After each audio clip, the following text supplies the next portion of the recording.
corsia 2.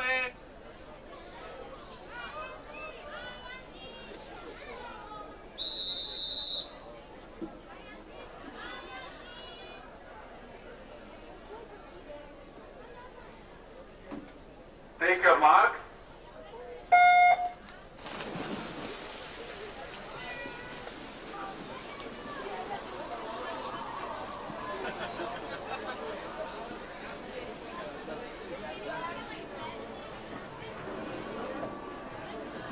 La 2 non si può squalificare perché era ancora sul gioco da partire. Ancora Rosita Tonolini per ritirare il suo tesserino in postazione.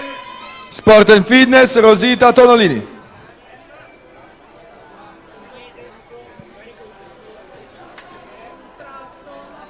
Angela Ceola, 34,66, vince la serie 8.